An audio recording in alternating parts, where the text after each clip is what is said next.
lagi.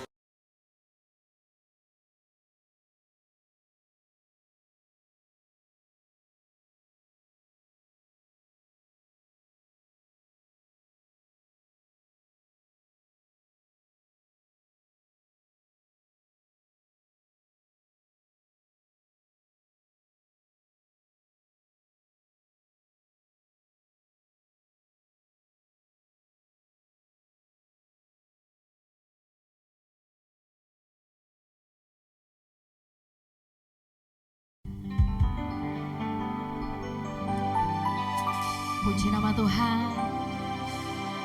Shalom Bapak Ibu, PD Elroy dimanapun Bapak Ibu berada, saya percaya Tuhan pun hadir. Amin.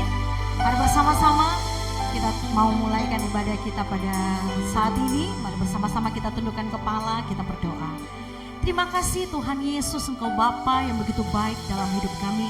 Kalau kami masih boleh ada sampai hari ini, itu bukan karena kuat dan hebat kami, tapi semua karena anugerah Tuhan yang selalu Tuhan nyatakan dalam setiap hidup kami. Terima kasih untuk kebaikan-Mu Tuhan. Terima kasih, kami bersyukur. Ibadah kami dari awal, pertengahan sampai akhirnya, kami hanya mau serahkan di dalam satu nama, yaitu di dalam nama Tuhan Yesus Kristus.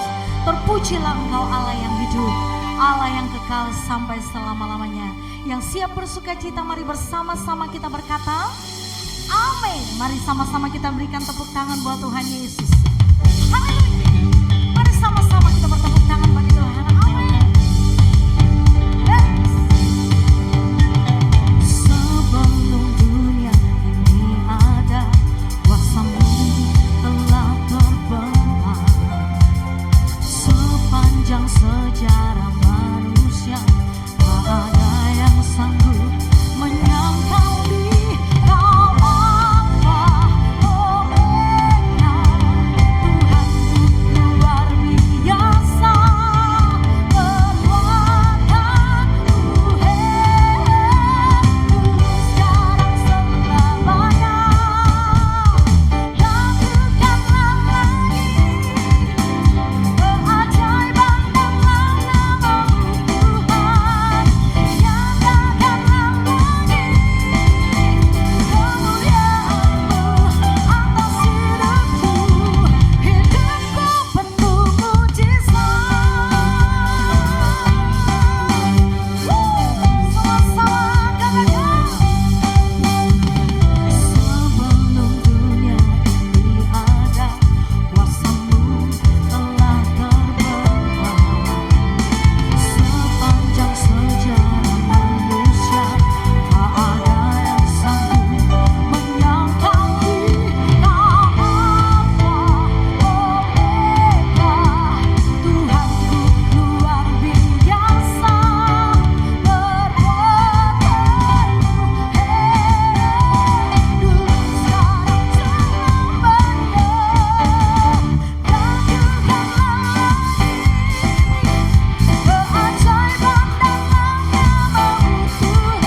hidup kami penuh dengan mujizat Tuhan.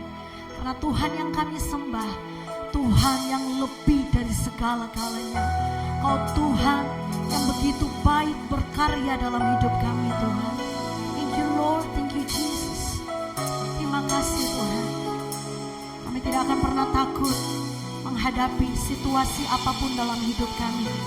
Sebab yang kami tahu, kami punya Tuhan yang sanggup menjamin hidup kami. Dan kami punya Tuhan yang selalu memberikan kami kemenangan atas setiap persoalan badai dalam hidup kami. Terima kasih Tuhan, terima kasih. Thank you Lord, thank you Jesus. Jika Yesus ada di pihakku, siapakah yang dapat melawan? Jika Yesus ada bersamaku, tanganku selalu dipegang teguh. Jika Yesus ada bersamaku, kami percaya Tuhan. Siapakah yang dapat melawan? Jika Yesus ada bersamaku, tanganku selalu dipegang teguh.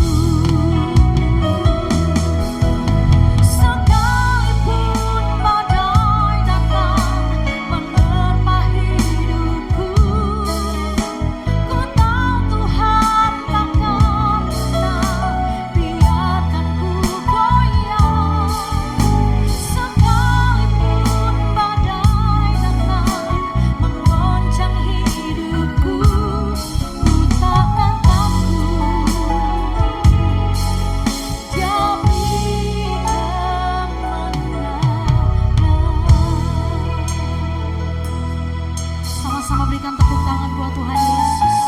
Katakan, jika Yesus ada di pihakku, yes Lord Jesus, siapakah yang dapat melawan?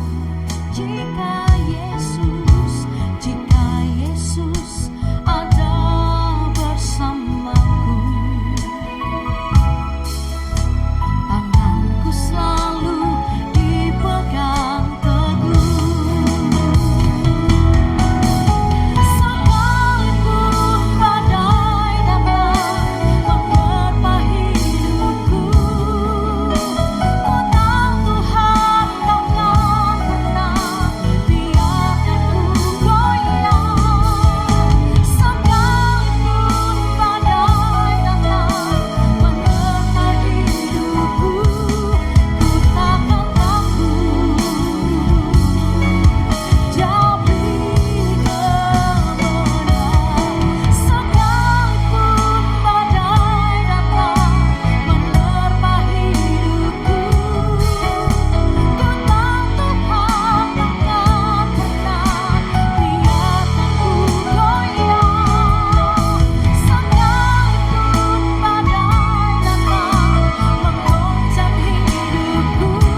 Yesus beri kemenangan.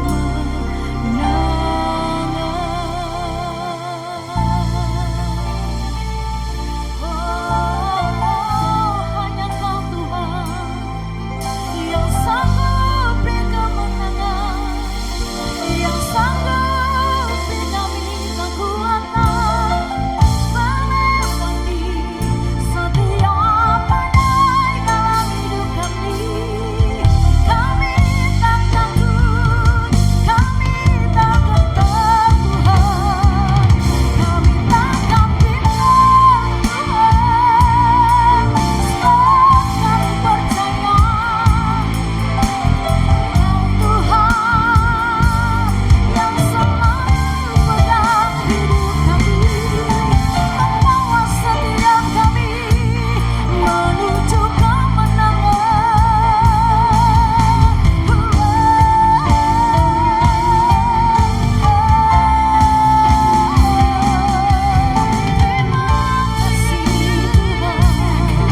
Terima kasih Yesus. Mari sama-sama kita mau menyembah Tuhan, sama-sama kita mau senangkan hati Tuhan lewat pujian, lewat penyembahan kita. Bawa hatimu menyembah Tuhan, bawa hidupmu menyembah Allah yang hidup. Terima kasih Tuhan, terima kasih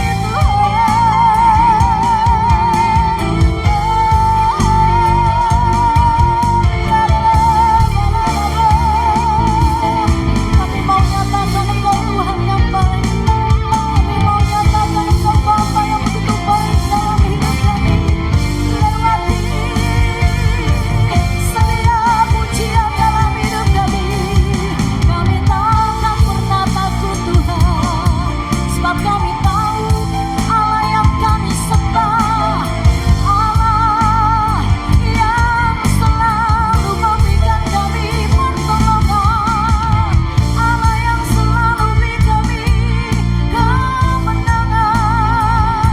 Ya dalam segala ya dalam masih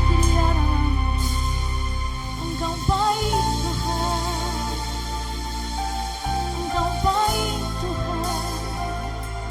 Ya Roh Kudus urapi kami, ya Roh Kudus jamah kami, baharui hidup kami, baharui hati kami. Kami sembah Engkau Allah Roh Kudus. Ya lama-lama, ya lama-lama.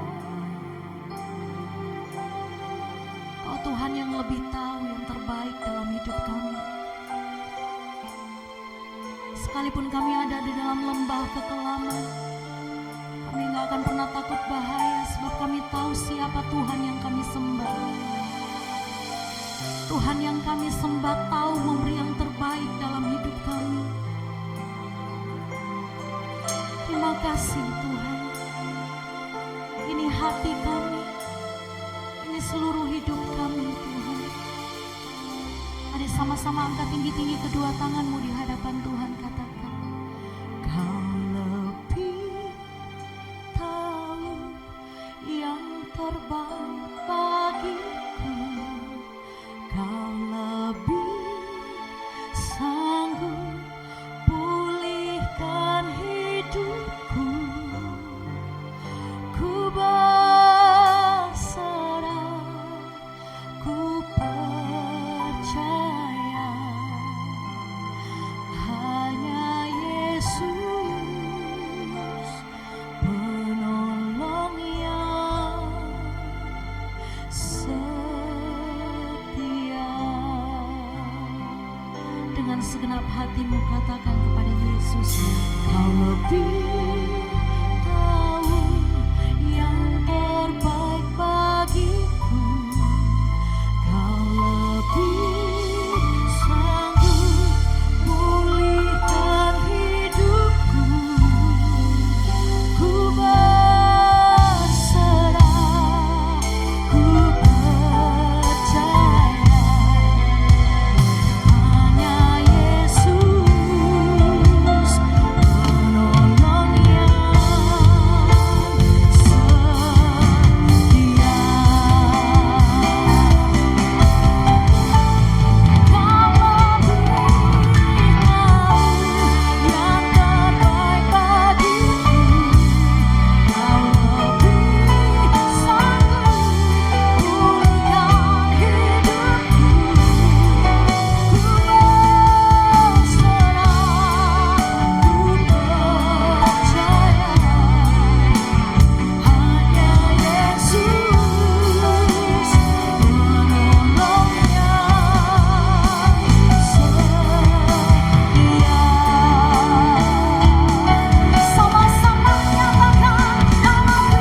Benar Tuhan, hanya Engkau yang Tuhan yang lebih tahu setiap masalah pergumulan kami.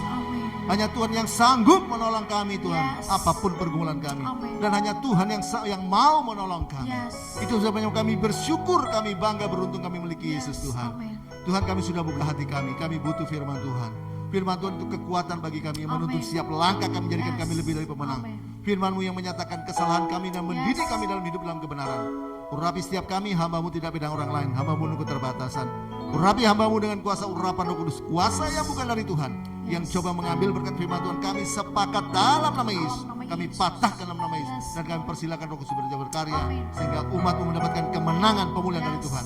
Terpuji Tuhan segala selamanya di dalam nama Yesus. Semua siap menerima berkat firman Tuhan, sama-sama katakan amin. Silakan duduk. Ya, shalom. Puji Tuhan ya. Kalau kita bisa ketemu lagi, ada sampai saat ini itu kemurahan Tuhan saja semata-mata. Amin. Bapak Ibu, tema kita pada malam hari ini adalah tragedi Yudas Iskariot. Ya, tema kita pada malam hari ini adalah tragedi Yudas Iskariot. Kita lihat dalam Lukas 22 ayat 31 dan 32. Lukas 22 ayat 31 dan 32. Dua ayat saja. Lukas 22 ayat 31 dan 32. Ayat 31 dan 32. Simon, Simon, lihat, iblis telah menuntut untuk menampi kamu seperti gandum.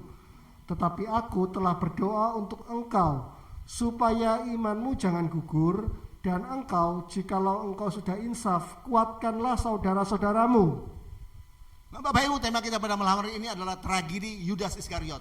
Kalau kita perhatikan saat ini ada banyak masalah itu terjadi, karena karena masalah itu terjadi karena ulah daripada setan atau iblis. Ya, banyak persoalan-persoalan terjadi pada akhir-akhir ini karena pekerjaan setan atau iblis. Bapak Ibu, di Semarang ada seorang anggota Polri, polisi bernama Yohanes. Dia menembakkan kepalanya dengan pistol, ya, bunuh diri.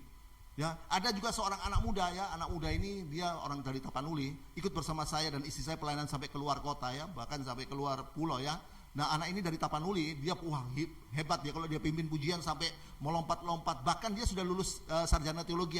Kalau khotbah juga luar biasa, ya, semangatnya luar biasa. Tapi apa terjadi? Satu saat di pagi-pagi, minggu pagi, kami melihat di koran, kami kaget. Anak muda ini dia gantung diri. Ya, kenapa? Sebab dia punya pacarnya ini dia sudah pacaran sudah lama. Pacarnya ini waktu itu masih SMA. Cuma pacarnya ini anak yang pinter, pandai, dan dia orang yang tidak punya, ya, maksudnya orang yang tidak cukup lah. Lalu dia korbankan semua kepentingannya, anak Tapanuli ini, anak dari Batak ini, dia korbankan semua kepentingannya sampai dia tidak pernah mengirimkan uang ke desa untuk adik-adiknya. Dia hanya pakai untuk membiayai untuk sekolah dari pacarnya, karena pacarnya suka pinter. Lalu waktu dia lulus SMA dimasukkan ke sekolah kedokteran, dan cepat sekali, ya, waktu di sekolah kedokteran cepat sekali dia akhirnya jadi dokter. Tapi apa yang terjadi? Ketika sudah dia lulus jadi dokter, dia menikah dengan temannya yang lain yang dokter, ya, adalah dokter. Wah, apa yang terjadi? Ini si anak Tuhan ini yang orang katanya hamba Tuhan, akhirnya pagi-pagi itu hari Minggu lagi saya melihat di koran bunuh diri, gantung diri. Bapak Ibu, kita lihat, jadi akhir zaman ini iblis bekerja dengan secara luar biasa dan dahsyat. Nah, itu sebabnya sampai Tuhan Yesus berkata kepada Petrus, Simon, Simon, lihat, ya, iblis telah menuntut untuk menampi engkau. Tapi ya, sama seperti gandum. Tapi aku tetap mendoakan engkau agar imanmu jangan sampai gugur. Dan ketika imanmu tidak gugur, ketika engkau insaf, maka engkau harus kuatkan saudara-saudaramu. Bapak Ibu, ya, Yesus berkata, ya, jangan sampai imanmu goncang ketika iblis menampi kamu. Jangan sampai imanmu goyah, jangan runtuh, jangan sampai gugur. Ingat Bapak Ibu, dengar baik, ya. Nah, ketika imannya Tuhan Yesus berkata seperti itu, target selanjutnya dari iblis menggoncang, ya, target iblis untuk menggoncang adalah untuk menjatuhkan, untuk menggoyahkan, menggugurkan iman orang-orang percaya, anak-anak Tuhan. Itu sebabnya Alkitab berkata di dalam Lukas 18 ayat 8 bahwa ketika anak manusia itu datang, apakah didapatkan iman di bumi ini? Ketika anak manusia itu datang, apa didapatkan iman pada saudara saya? Apakah iman saudara tetap kuat, tidak goyang, tidak runtuh? Bapak itu sebenarnya ketika setelah iblis itu menggoncangkan menggoyahkan imannya, apa yang terjadi? Anak-anak Tuhan, apa yang terjadi? Ya, target selanjutnya daripada iblis adalah menjadikan anak-anak Tuhan, orang percaya yang imannya digoncangkan itu menjadi pengikut-pengikutnya. Dan bukan itu saja, target terakhir daripada iblis adalah membunuh atau membinasakan orang-orang percaya yang imannya sudah digoncangkan. Itu sebabnya ya saya beritahu pada Bapak Ibu dengar baik, kita harus waspada dengan trik-triknya iblis. Saudara dan saya harus berhati-hati dengan strateginya iblis atau setan.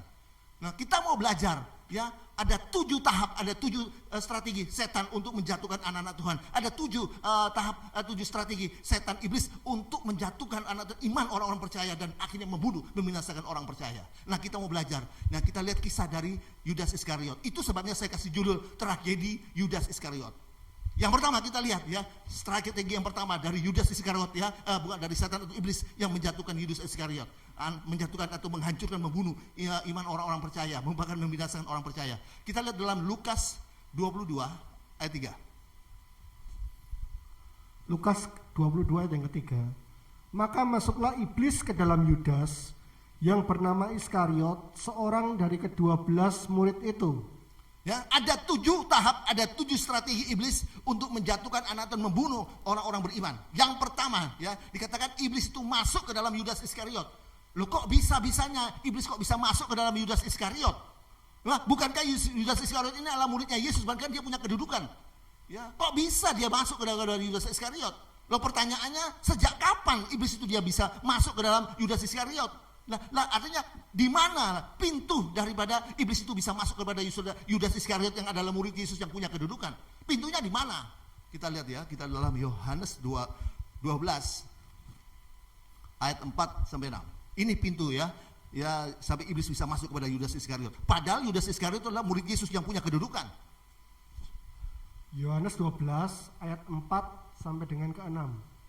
Tetapi Yudas Iskariot, seorang dari murid-murid Yesus yang akan segera menyerahkan dia, berkata, mengapa minyak narwastu ini tidak dijual 300 dinar dan uangnya diberikan kepada orang-orang miskin? Hal itu dikatakannya bukan karena ia memperhatikan nasib orang-orang miskin, melainkan karena ia adalah seorang pencuri. Ia sering mengambil uang yang disimpan dalam kas yang dipegangnya. Tahap pertama strategi iblis untuk menjatuhkan, membunuh orang-orang percaya, anak-anak Tuhan, yaitu pertama iblis itu masuk. Ya, masuk. Nah, pintu yang membuat si iblis bisa masuk kepada Yudas Iskariot yang adalah murid Yesus. Kenapa? Ya, dia kok bisa masuk? Karena ini si Yudas Iskariot suka mencuri. Ya, nah, ternyata si Yudas Iskariot dia ini adalah pemegang kas dari keuangan daripada tim penginjalnya Yesus. Ya, dia adalah bendahara dari tim penginjalnya Yesus. Mungkin dia awalnya dia ngentit uangnya kas itu mungkin sedikit-sedikit ya. Wah, tak ambil lagi, nanti tak ganti ya. Mungkin pertama diganti. Lalu dia ulang lagi ya, ambil tak ganti, nanti tak ganti. Sudah lupa gantinya ya. Lama-lama jadi banyak. Kalau sudah jadi, loh kok akeh ya? Ya kok sudah banyak. Akhirnya sudah ada dikembalikan. Nah, akhirnya dia mencuri. Bahkan itu menjadi keterusan terus. Ya, dia mencuri. Ini pintu ini ya yang membuat si iblis itu masuk. Celah ini yang membuat setan itu bisa masuk ke dalam hidup daripada Yudas Iskariot. Amin. Itu sebabnya Efesus 4 ayat 27 berkata, jangan kau berikan kesempatan kepada iblis. Ya, kita lihat iblis menemukan celah untuk masuk kepada Yudas Iskariot yang adalah murid Yesus ya, yang punya kedudukan. Ya, dengar baik Bapak Ibu. Setelah iblis masuk ya, iblis masuk, apa yang tahap yang kedua yang iblis lakukan? Ya, setelah dia masuk, ya, apa yang iblis lakukan untuk masuk strategi yang kedua? Kita lihat di dalam Yohanes 13 ayat 2. Yohanes 13 ayat 2. Yohanes 13 ayat yang kedua. Mereka sedang makan bersama dan iblis telah membisikkan rencana dalam hati Yudas Iskariot anak Simon untuk mengkhianati dia. Yang pertama, tahap pertama, iblis masuk kepada Yudas Iskariot ya. Ingat strategi iblis setan untuk menjatuhkan anak Tuhan, untuk membinasakan anak Tuhan. Yang pertama dia masuk ya, masuk dalam diri seseorang, masuk di dalam anak-anak Tuhan.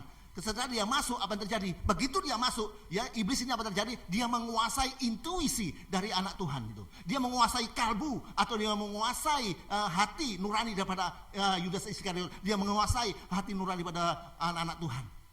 Ya, setelah dia menguasai intuisi atau hati nurani daripada anak Tuhan, apa yang terjadi? Dia membisikkan yang jahat. Ini langkah kedua, ya, strategi kedua atau tahap kedua setan iblis untuk menjatuhkan anak Tuhan, untuk membunuh anak Tuhan adalah dia membisikkan yang jahat. Dan si Yudas Iskariot dia mendengar. Ya, kenapa? Sebab organ sentral daripada si Yudas Iskariot, yaitu kalbunya, hati nuraninya sudah dikuasai oleh iblis. Makanya Yudas Iskariot ketika dibisikkan oleh si iblis dengan bisikan yang jahat, apa yang terjadi? Dia tidak bisa menolak.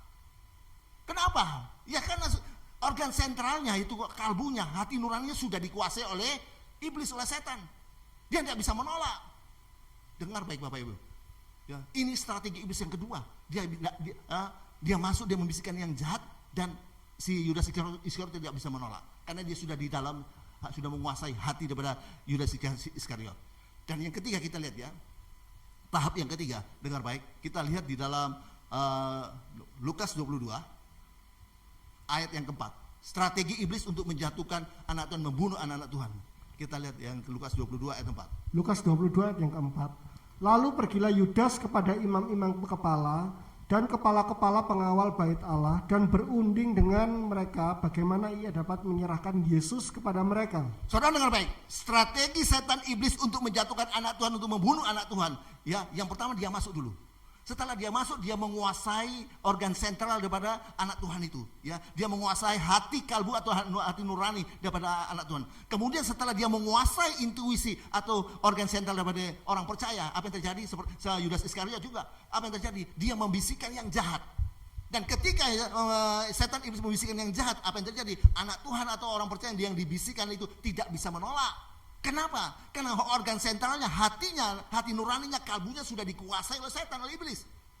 Dan langkah selanjutnya, strategi yang ketiga, ya, untuk menjatuhkan anak Tuhan orang percaya, membunuh anak Tuhan orang percaya, apa yang terjadi? Dikatakan tadi Yudas Iskariot itu dia keluar, dia pergi kepada imam-imam, ya, dia pergi pada imam-imam besar. Artinya apa terjadi? Ya, artinya apa bagi kita? Artinya bahwa setan itu dia mencabut keluar Yudas Iskariot dari fellowship-nya dengan Yesus. Ya, dia mencabut keluar dari persekutuannya dengan Yesus. Dia pergi kepada imam. Dengar baik, saya beritahu, ya. Ingat, setan mampu ya mencabut fellowship kita dengan Tuhan. Ya, itu sebabnya kalau kita mau berfellowship dengan Yesus, ketika kita beribadah melayani Tuhan, kita harus beribadah dengan sungguh segenap hati. Jangan main-main. Karena setan mampu, mau sanggup untuk mencabut kita keluar fellowship kita dengan Tuhan. Itu sebenarnya kalau ibadah, jangan sampai telat, jangan sampai bolos, ya. Apalagi, cuma main game dalam ibadah, saya lihat di gereja besar, bukan cuma anak muda, orang tua-tua, setua-tui lagi masih main game lagi dalam ibadah, ya. Seperti tidak butuh Tuhan. Ingat, saya beritahu, setan mampu mencabut fellowship kita dengan Tuhan. Setan sanggup mencabut, ya, mengeluarkan saudara dan saya di persekutuan saudara dengan Yesus. Amin. Bahkan banyak yang sampai mengundurkan diri. Ingat, jangan sampai kita mengundurkan diri dari pelayanan, dari ibadah. Ya, bolos, sudah pertama satu minggu satu kali satu bulan satu kali bolos. Lama-lama sudah 2 kali. Lalu kemudian mengundurkan diri. Ingat, kita tidak boleh sampai mengundurkan diri dalam ibadah pelayanan. Amin. Kenapa? Sebab Tuhan tidak berkenan dengan orang yang mengundurkan diri. Bahkan orang yang mengundurkan diri, apa kata Alkitab? Ibrani 10. Ayat 38 sampai 39. Ayatnya yang ke-38. Tetapi orangku yang benar akan hidup oleh iman. Dan apabila ia mengundurkan diri, maka aku tidak berkenan kepadanya. Ya, kita lihat ya, perhatikan baik. Ya, saya beritahu bahwa setan mampu mengeluarkan kita dari fellowship kita dengan Yesus. Ya, setan sanggup, ya, membuat saudara dan saya itu keluar persekutuan saudara dengan Yesus. Itu sebenarnya dalam beribadah kita melayani Tuhan, kita harus punya komit yang sungguh-sungguh. Jangan keluar dari komit kita. Makanya saya agak keras ya dengan tim kita punya pelayanan. Ya, kalau keluar dari komit, hati-hati. Jangan salah, apalagi mengundurkan diri. Ya, karena Tuhan tidak berkenan dengan orang yang mengundurkan diri. Dan bukan hanya tidak berkenan, ayat yang 39. Katakan apa? Bukan hanya Tuhan tidak berkenan. Ayat yang ke-39. Tetapi kita bukanlah orang-orang yang mengundurkan diri dan binasa, tetapi orang-orang yang percaya dan yang beroleh hidup. Bukan hanya Tuhan tidak berkenan dengan orang yang mengundurkan diri dari ibadah dan pelayanan, tapi Tuhan juga orang yang mengundurkan diri dari ibadah pelayanan akan menjadi binasa. Amin. Amin. Itu sebabnya mari dalam kita beribadah kepada Tuhan dengan sungguh-sungguh, dengan segenap hati. Amin. Karena firman Tuhan berkata 1 Timotius 6 ayat 6, ibadah yang kau lakukan dengan segenap hati, dengan sungguh-sungguh, ya, dengan rasa cukup akan mendapatkan apa? Keuntungan besar. Amin. Yang lebih luar biasa kalau kita beribadah dengan Tuhan sungguh-sungguh, apa kata firman Tuhan? Ya, Keluaran 23 ayat 25. Keluaran 23 ayat 25. ayatnya yang ke-25. Tetapi kamu harus beribadah kepada Tuhan Allahmu, maka Ia akan memberkati roti makananmu dan air minumanmu, dan aku akan menjauhkan penyakit dari tengah-tengahmu. Luar biasa. Ya, firman Tuhan berkata, ya, kalau kita beribadah kepada Tuhan dengan sungguh-sungguh, maka semua kebutuhan kita dicukupkan oleh Tuhan. Ya, air minuman kita dicukupkan, roti makanan kita dijamin. Artinya semua kebutuhan kita dicukupi oleh Tuhan. Dan bukan saja, kita dijauhkan dari virus, bakteri, sakit, penyakit. Saya baru pulang dari Manado ya, semata tim 5 orang. Ya, itu luar biasa. Tuhan bela kami, kita ya. Di sana sudah ada pakai masker. Di Manado enggak usum tuh masker. Ya, tapi apa yang tadi Tuhan membela kita tim.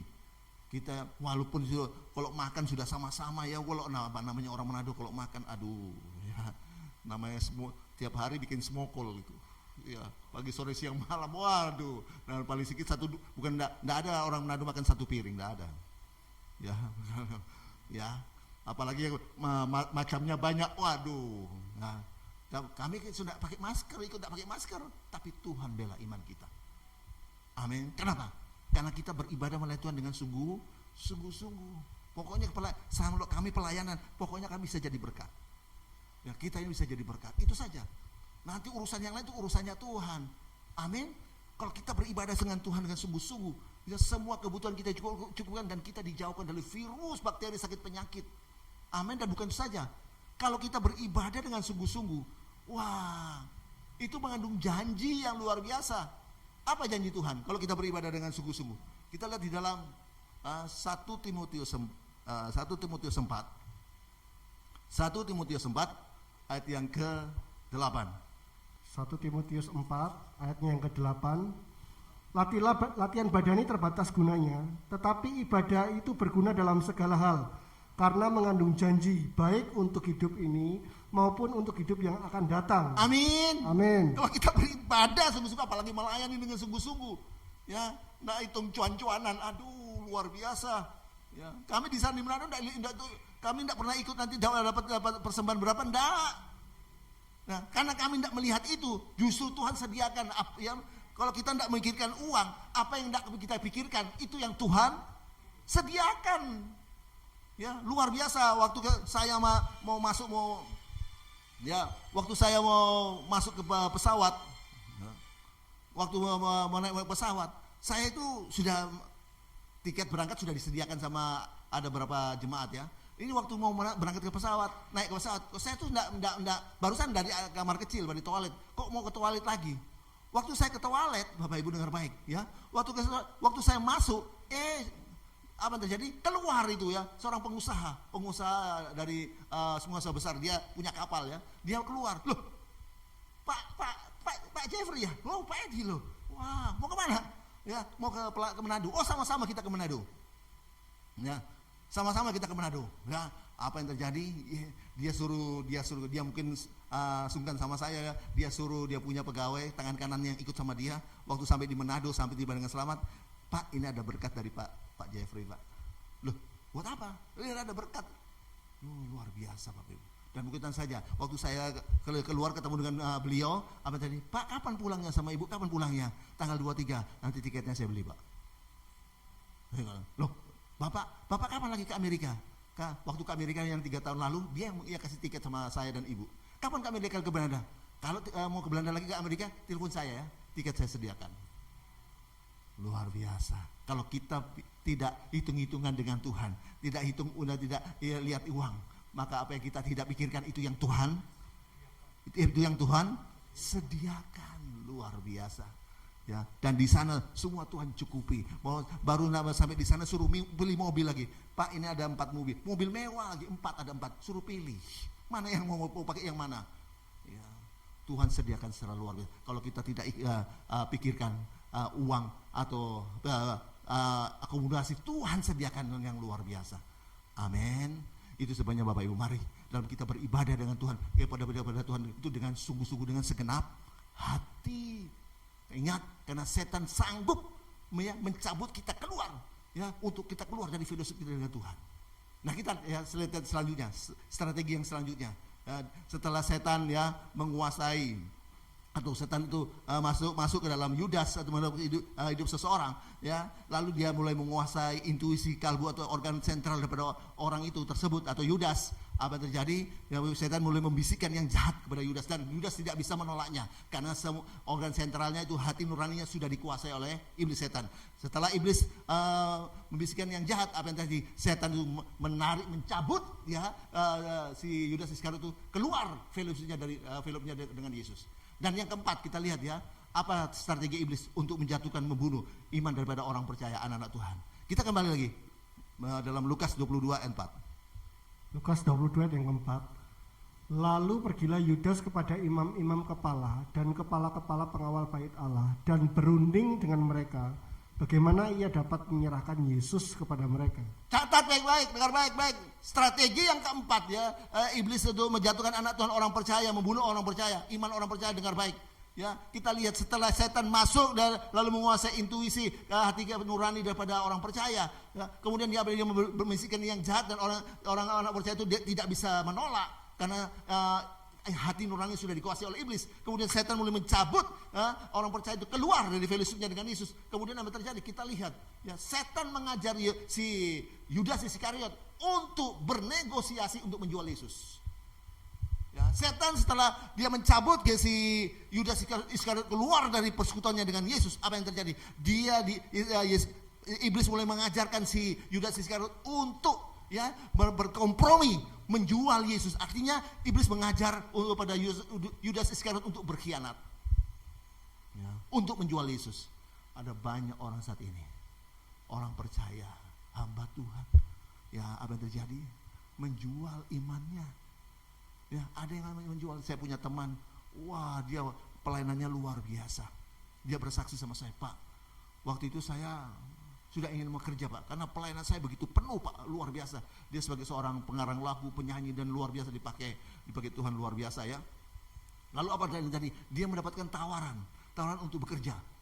Ya, dia ini orang Ambon ya. Wah, dapat orang bekerja. Wah, gajinya tinggi. Apa dia kerja? Baru seminggu kerja, hampir dia ditubruk oleh truk. Makanya hampir ditubruk dengan truk. Aduh, dia bertobat. Akhirnya, Pak, saya tidak kerja tidak paten ya. Karena apa yang Tuhan sudah kasih itu cukup bagi saya, bahkan berkelebihan. Nah, itu sebabnya Bapak Ibu, mari ya kita hati-hati dengan strategi iblis ini. Setelah dia mencabut kita, mengeluarkan kita dari fellowship kita dengan Tuhan, dia mengajari, kita lihat dia mengajari Yudas untuk ya kompromi, bernegosiasi untuk menjual Yesus, artinya untuk menjual imannya. Ya, hati-hati. Amin. Selanjutnya kita lihat strategi iblis untuk menjatuhkan anak Tuhan, untuk membunuh iman orang-orang percaya, membunuh orang beriman, membinasakan orang percaya. Kita lihat di dalam Matius 26 ayat 14 sampai 16. Matius 26 ayat 14 sampai 16. Matius 26 ayat 14 sampai 16. Kemudian pergilah seorang dari ke-12 murid itu yang bernama Yudas Iskariot kepada imam-imam kepala. Ia berkata, "Apa yang hendak kamu berikan kepadaku supaya aku menyerahkan dia kepada kamu?" Mereka membayar 30 uang perak kepadanya, dan mulai saat itu ia mencari kesempatan yang baik untuk menyerahkan Yesus. Nah, kita lihat ya, setelah iblis masuk di dalam hidup orang percaya, ya, kemudian iblis mulai menguasai intuisi atau hati nurani, kalbu daripada orang percaya. Kemudian apa yang terjadi? Iblis mulai membisikkan yang jahat pada orang percaya itu, dan orang percaya itu Yudas, termasuk Yudas, tidak bisa menolak karena organ sentralnya itu, hati nuraninya, kalbunya sudah dikuasai oleh iblis. Dia tidak bisa menolak. Dan kemudian apa terjadi setelah dia tidak bisa menolak, membisikkan yang jahat, berarti dia melakukan apa yang dia dibisiki oleh si jahat. Berarti dia melakukan karena dia tidak bisa menolak. Apa yang terjadi setelah itu? Setan mencabut dia keluar dari fellowship-nya dengan Yesus. Setelah mencabut dia fellowship-nya dengan Yesus, apa yang terjadi? Ya, setan kemudian yang keempat tadi, ya setan mengajari si Yudas Iskariot untuk berkhianat, untuk menjual Yesus, bernegosiasi untuk menjual Yesus. Dan yang kelima kita lihat ya, setan ya setelah dia mengajari Yudas Iskariot untuk berkhianat, untuk berkompromi, bernegosiasi untuk menjual Yesus, apa yang terjadi? Ya kita lihat si Yudas dia dijebak, dia terjebak dan terperangkap dengan ya sikap ini materialistis ya. Ya setan membuat ya, si Yudas Iskariot itu dia terjebak, dia terperangkap dengan roh materialistis. Kita lihat dia rela kehilangan Yesus hanya dengan untuk mendapatkan 30 keping uang perak. Kenapa? Karena setan menjebak dia, ya setan memperangkap dia untuk masuk di dalam roh kematerialisan itu tadi. Sikap materialistis tadi. Ya kita lihat dia rela kehilangan Yesus hanya untuk mendapatkan harta kekayaan, hanya untuk mendapatkan 30 keping uang perak. Ada banyak orang seperti ini, anak Tuhan. Di Manado, ya seorang gembala senior, pimpinan satu sinode. Dia punya anak gadis cantik sekali, cantik. Lalu diikutkan ke satu kejuaraan ya, satu festival ya, seperti festival kejuaraan ya, kejuaraan Putri Indonesia. Aduh. Ya, mereka berdoa, bergumul supaya anaknya menjadi juara, menjadi Putri Indonesia, dan itu dijawab oleh Tuhan. Mereka berdoa di dalam nama Yesus. Tapi apa yang terjadi ketika dia sudah menjadi ya apa yang dia inginkan, menjadi Putri Indonesia, apa yang terjadi? Dia jual Yesus. Ya, hanya untuk harta, kedudukan, pangkat, jabatan. Ya, dia jual. Saya beritahu Bapak Ibu, dia hanya banyak orang Kristen seperti ini, hanya gara-gara kedudukan, pangkat, jabatan saja, akhirnya rela jual iman. Karena jual iman, bahkan bukan hanya jual iman, ya, banyak yang juga jual diri. Ya, karena biasanya cuma makan ya tahu tempe, cuma makan ikan teri, tapi karena kepingin makan pupunya ayam, makan ingin pala-pala ayam, orang Manado bilang makan hanya ayam di fried chicken, lalu jual di iman, mulai jual iman. Bahkan ya, biasanya cuma makan kukis koyabu, orang Manado bilang kukis cucur, ya cuma makan kukis lentuk, orang Jawa bilang, tapi karena kepingin makan donat di Dunkin Donat, jaim, jual diri, jual iman. Ini strategi iblis. Amin. Ya, itu sebabnya kita harus hati-hati. Jangan sampai kita terjebak. Ya, kita sudah dicabut keluar dari fellowship kita dari Yesus dengan Yesus. Lalu kita mulai diajar untuk oleh iblis untuk berkhianat, untuk menjual iman kita. Sehingga apa terjadi? Akhirnya kita terjebak, terperangkap dengan ya roh kematerialisan tadi, sikap artis tadi. Sehingga kita berani untuk ya menjual Yesus hanya dengan uang si Yudas Iskariot, dia hanya dengan uang 30 keping perak. Itu sebabnya kita harus berhati-hati. Nah, kita lihat ya strategi yang selanjutnya, strategi ke-6 ya. Kita lihat yang ke-6 ya, strategi iblis setan untuk menjatuhkan anak dan untuk membinasakan orang percaya. Kita lihat di dalam Lukas 22 ayat yang ke-47 dan 48. Lukas 22 ayat 47 dan 48. Waktu Yesus masih berbicara, datanglah serombongan orang. Sedang muridnya yang bernama Yudas, seorang dari ke-12 murid itu, berjalan di depan mereka. Yudas mendekati Yesus untuk menciumnya. Maka kata Yesus kepadanya, "Hai Yudas, engkau menyerahkan anak manusia dengan ciuman?" Kita lihat Bapak Ibu ya, setelah setan masuk di dalam hidup seseorang percaya, kemudian dia mulai menguasai ya intuisi atau hati nurani kalbu pada orang percaya. Apa yang terjadi? Setan mulai membisikkan yang jahat pada orang percaya, dan orang percaya itu tidak bisa menolak. Ya, termasuk Yudas Iskariot, dia tidak bisa menolak. Ya, kenapa? Sebab organ sentralnya, yaitu hati nuraninya dan kalbunya sudah dikuasai oleh iblis atau setan. Nah, kemudian setelah dia melakukan apa yang dibisikkan oleh si jahat, apa yang terjadi? Ya, kemudian setan mulai mencabut dia keluar dari fellowship-nya dengan Yesus. Ya, kemudian dia mulai mengundurkan diri. Apa-apa itu dengar baik. Setelah dia mengundurkan diri, ya, dicabut oleh setan fellowship-nya dengan Yesus. Apa yang terjadi? Ya, kita lihat iblis setan mulai mengajari Yudas Iskariot itu untuk berkhianat, untuk berkompromi, bernegosiasi untuk menjual Yesus. Dan setelah diajari untuk berkhianat, apa yang terjadi? Kita lihat ya, iblis menjebak dia si Yudas Iskariot, yang memperangkap dia untuk masuk di dalam roh kematisan. Sehingga dia rela untuk kehilangan Yesus hanya untuk 30 keping uang perak. Dan bukan saja, di tahap ke-6 ini, ya strategi ke-6, kita lihat setan ya, kita melihat ya, iblis ini. Kita si Yudas Iskariot, dia tega menyerahkan Yesus. Dia tega jadi betul muridnya dia tahu itu Tuhan. Kok dia tega-teganya? Ya, kenapa? Dia tega menyerahkan Yesus karena hidupnya ya hatinya sudah dipenuhi, sudah diperangkap oleh roh kematisan itu tadi. Ya kita lihat seperti itu. Dia tega menyerahkan sampai Yesus berkata begini, Yudas, engkau mencium aku bukan karena engkau mengasihi aku. Engkau mencium aku karena engkau akan menyerahkan aku. Banyak anak Tuhan, orang Kristen, bahkan hamba Tuhan seperti ini, menyerahkan imannya ya hanya untuk kedudukan, pangkat, jabatan. Ya, banyak seperti ini.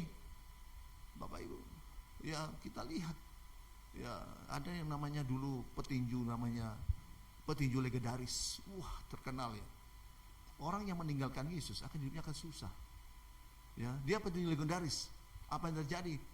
Waduh, di hari tuanya kekayaan yang dia kumpulkan dengan tidak dengan ringan, yang dia kena pukulan kiri kanan muka atas bawah, yang dia kumpulkan dengan begitu banyak pukulan.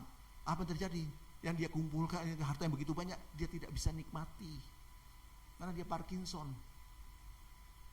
Tidak bisa nikmati, kayak buat apa? Ya dia kumpulkan dengan begitu berat, dengan bertinju, dan selama hidupnya dia tidak bisa nikmati. Lalu buat apa? Itu sebabnya Bapak Ibu, mari jangan kau buang kepercayaanmu. Kenapa?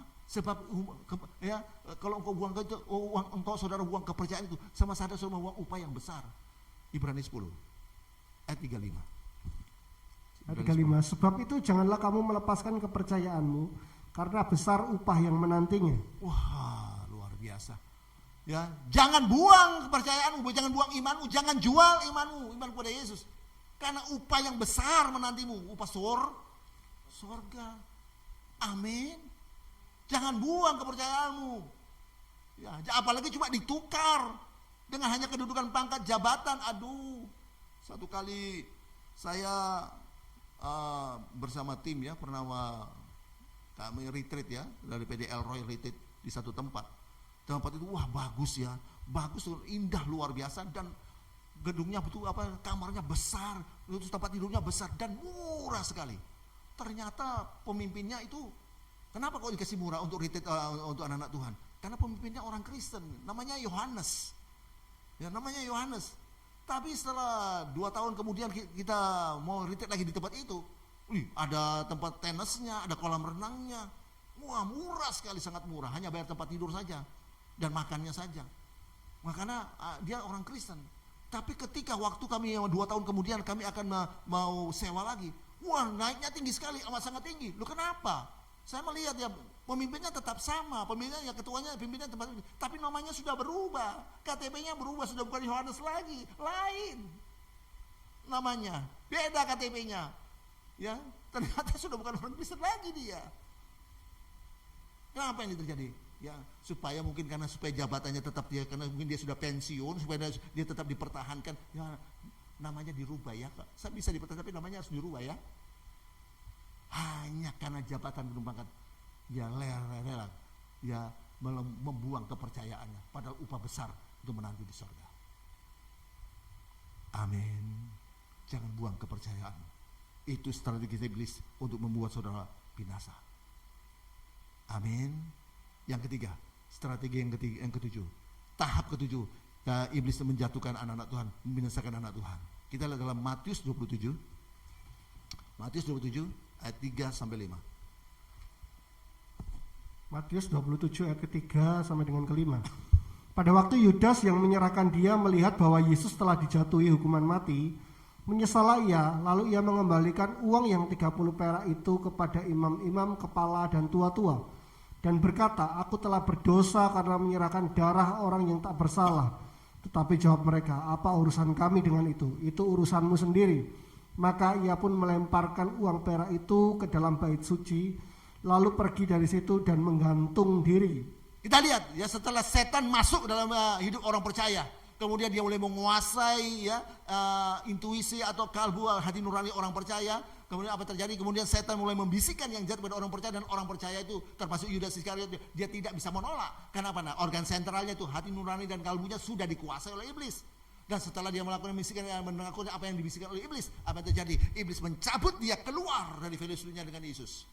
Dan setelah dia mencabut ya, iblis mencabut si Yudas Iskariot keluar, orang percaya keluar dari fellowship-nya dengan Yesus. Apa yang terjadi? Iblis mengajar untuk Yudas Iskariot, orang percaya itu berkhianat, untuk ya bernegosiasi untuk menjual Yesus, kompromi untuk menjual Yesus. Dan setelah diajar oleh iblis untuk berkhianat, apa yang terjadi? Ya, maka iblis menjebak dia, memperangkap dia, Yudas Iskariot, orang percaya itu untuk masuk di dalam roh kemartisan, ya, sikap kemartisan. Dia rela menjual Yesus hanya demi 30 keping uang perak. Dan setelah iblis menjebak dia, memperangkap dia di dalam roh kemartisan itu, apa yang terjadi? Setelah itu tahap yang ke-6, dikatakan ya, si Yudas itu dia tega menyerahkan ya Yesus. Dia tega menyerahkan imannya, ya, tega. Karena apa? Karena hatinya, hidupnya sudah dijebak oleh roh kemartisan itu tadi. Nah, dan setelah dengar baik, ya, Yudas dia tega, ya, iblis membuat si Yudas tega menyerahkan Yesus, ya, menyerahkan imannya. Apa terjadi? Di langkah yang terakhir, yang ke-7, setan membunuh dia. Iblis membinasakan orang percaya. Amin. Ingat ya, Yohanes 10 ayat 10 berkata, pencuri datang untuk mencuri dan membunuh dan membinasakan. Tapi Yesus datang untuk memberikan hidup yang penuh dengan kelimpahan. Amin. Ya, dengar baik. Ya, setan yang langkah terakhir setan setelah membuat si Yudas itu dia tega menyerahkan imannya, dia bulat-bulat diserahkan imannya itu, dia menyerahkan Yesus. Apa yang terjadi? Setan membunuh dia, setan membinasakan dia. Kenapa? Nah, kerjanya setan itu apa sih? Dia membohongi, mendustai, lalu membunuh. Yohanes 8 ayat 44. Yohanes 8 ayat 44. Iblislah yang menjadi bapamu, dan kamu ingin melakukan keinginan-keinginan bapamu. Ia adalah pembunuh manusia sejak semula dan tidak hidup dalam kebenaran. Sebab di dalam dia tidak ada kebenaran. Apabila ia berkata dusta, ia berkata atas kehendaknya sendiri. Sebab ia adalah pendusta dan bapa segala dusta. Iblis itu pendusta, pembohong. Hati-hati, bapak segala pendusta, dan dia membunuh, dia membinasakan. Amin. Ya, itu sebabnya. Tapi kalau kita lihat Bapak Ibu, Yudas Iskariot ini sebetulnya dia itu cukup baik ya. Kenapa? Sebab dikatakan dia itu sadar dan dia menyesal. Dia mengembalikan uang 30 keping perak itu dikembalikan kepada imam-imam besar, dikembalikan. Tapi imam besar menolak. Lalu tidak ada urusannya dengan kamu. Dan akhirnya dia tidak pakai uang 30 uang keping perak itu, dia tidak pakai, dia buang. Ya, dia sadar menyesal. Cuma yang salahnya si Yudas Iskariot dia tidak bertobat. Ya, kita lihat Petrus ya. Kalau Petrus sebetulnya dosanya Petrus itu lebih besar daripada dosanya Yudas. Yudas hanya menjual saja, tapi bagi Yudas sebetulnya dia tidak mau Yesus dibunuh. Ya, dia menjual dan dia tidak pakai uangnya, dikembalikan. Dia sadar menyesal. Ya, sama seperti Petrus. Petrus ini dosanya lebih besar. Kenapa? Sebab kalau kita lihat di dalam Matius 26 ayat 69 sampai 74, itu ada 3 tingkat penyangkalan Yesus kepada penangkalan Petrus kepada Yesus. Yang pertama, ya, dikatakan Petrus itu dia menyangkal Yesus. Yang kedua, dia menyangkal dengan bersumpah. Dan yang ketiga, dia mengutuk dan bersumpah, ya, bahwa dia tidak kenal Yesus. Ini dosanya lebih besar daripada dosanya si Yudas Iskariot. Tapi kita lihat dua-dua sadar dan menyesal. Cuma penyelesaiannya beda. Kalau si Petrus dia bertobat, sedangkan Yudas Iskariot tidak bertobat. Cuma hanya sadar dan menyesal saja. Ya, sama dengan Daud dan Saul. Dua-dua melakukan dosa. Sebetulnya dosanya Saul itu lebih kecil, lebih besar dosanya Daud. Kenapa? Saul hanya tidak mentaati perintah Tuhan, tidak membunuh Raja Agag ya. Katanya Tuhan memerintahkan untuk dia membunuh semua orang-orang Amalek, dari yang tua muda sampai yang kecil besar, dari raja sampai yang kecil semua harus dibunuh, tapi Raja Agag tidak dibunuh, dan binatang-binatang piaraan semuanya harus dibunuh. Yang tambun-tambun sama Saul tidak dibunuh. Itu aja dosanya. Sedangkan si Daud, dia sudah berzina dengan Batseba lalu membunuh ya suami daripada si Batseba, si Uria. Dosanya lebih besar. Dua-dua melakukan dosa, tapi penyelesaiannya beda. Kalau Saul dia tidak bertobat, sedangkan si Daud dia bertobat. Bahkan sampai Saul itu bunuh diri, sama seperti Yudas Iskariot, dia bunuh diri. Ya, 1 Samuel 31 ayat 4. Lalu berkatalah Saul kepada pembawa senjatanya, hunuslah pedangmu dan tikamlah aku, supaya jangan datang orang-orang yang tidak bersunat ini menikam aku dan memperlakukan aku sebagai permainan. Tetapi pembawa senjatanya tidak mau, karena ia sangat segan. Kemudian Saul mengambil pedang itu dan menjatuhkan dirinya ke atasnya. Nah ya, kita lihat Saul dia bunuh diri. Ya, sama seperti Yudas Iskariot dia bunuh diri. Kenapa? Ya, memang dia sadar menyesal, tapi penyelesaiannya beda dengan Daud. Dia tidak bertobat, Daud bertobat.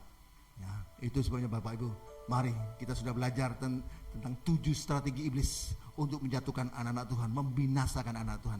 Itu sebenarnya kita harus waspada dengan trik-triknya iblis. Kita harus waspada dengan strateginya iblis. Amin. Kita berdoa. Terima kasih Tuhan atas lawatan-Mu, kebenaran firman Tuhan ini. Meteraikan firman-Mu bagi kami, mampukan kami untuk meresponinya Tuhan. Bahwa ada 7 strategi iblis untuk menjatuhkan, membinasakan anak-anak Tuhan, umat Tuhan, jemaat Tuhan. Roh Kudus meteraikan firman bagi kami, sehingga mampukan kami untuk meresponinya Tuhan. Terima kasih, berkati setiap umat-Mu, jemaat-Mu dimanapun berada. Yang sakit Tuhan jamah dan sembuhkan, oleh bilu Tuhan sembuh, pulih sehat kuat dalam nama Yesus. Demikian juga jemaat-Mu dalam pergumulan ekonomi, dalam pergumulan pekerjaan, pelayanan, juga dalam rumah tangga, Tuhan yang campur tangan berikan jalan keluar. Terima kasih Tuhan, terima kasih, berkati jemaat-Mu yang dalam pergumulan ekonomi juga Tuhan yang tolong, dan juga jemaat-Mu Tuhan yang imannya lemah, bangkitkan imannya Tuhan. Dan juga yang semangatnya pada membangunkan kembali semangat mereka, lebih semangat membaca firman Tuhan, berdoa, melayani Tuhan, beribadah kepada Tuhan. Terima kasih Tuhan, terima kasih. Memberkati juga Tuhan kebutuhan jemaat dimanapun berada. Biar berkat dari utara, selatan, timur, barat tercurah bagi setiap umat Tuhan, jemaat Tuhan dimanapun berada. Kami juga mau berdoa jemaat yang bekerja, yang berbisnis, dibuat Tuhan berhasil, sukses, lancar, dijauhkan daripada kebangkrutan, kegagalan, kemacetan, kecurangan, dijauhkan Tuhan. Buat mereka berhasil, mereka menjadi kepala, bukan ekor yang bukan turun. Anak-anak jemaat yang sekolah, kuliah, dibuat Tuhan berhasil, sukses. Tuhan, biar akal budi, kepintaran, kemampuan, semangat belajar, tambahkan bagi mereka. Masa depan yang cerah Tuhan sediakan bagi mereka, mereka boleh raih di dalam nama Yesus. Amin. Terima kasih Tuhan, terima kasih. Kami juga berdoa untuk setiap program-program PDL Roy, doa pagi, ibadah pagi, dan juga ibadah Zoom meeting, dan juga ibadah YouTube tatap muka, dan ibadah doa puasa, dan ada juga ibadah Tuhan melalui WA juga Tuhan, dan juga yang kami akan adakan minggu depan ibadah retreat El Roy Tuhan di Bukit Doa Immanuel. Semuanya Tuhan memberkati, berkarya. Terima kasih Tuhan, terima kasih jemaat juga mereka yang sudah menjadi saluran berkat bagi untuk menopang pelayanan PDL Roy. Kembalikan berkat mereka semua lipat-lipat ganda. Tim juga yang sudah membantu kami menopang pelayanan PDL Roy, kembalikan lipat-lipat ganda. Terima kasih Tuhan, terima kasih, terima kasih. Kami mengangkat tangan kami, coba angkat tanganmu, dan terimalah berkat damai sejahtera dari Allah Bapa. Jaminan keselamatan, pasti selamat dari Kristus Tuhan, yang dijamin dengan kematian, kebangkitan, kenaikan, dan kedatangan Yesus yang kedua kali untuk menjemput kita ke bawah sulam kerajaan surga. Pertolongan, penyertaan, pemeliharaan Tuhan yang luar bisa berlimpah-limpah, dan juga sukacita dan sejahtera, persekutuan, penghiburan, kuasa urapan Roh Kudus dari Roh Kudus yang luar bisa berlimpah-limpah, menyertai kita dari saat ini sampai Maranatha yang kedua kali, yang sampai selama-lamanya. Dalam nama Yesus, semua sudah terima berkat Tuhan. Sama-sama katakan, Jika Yesus ada di pihakku, siapakah yang dapat melawan? Jika Yesus ada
Puji nama Tuhan, Tuhan Yesus memberkati.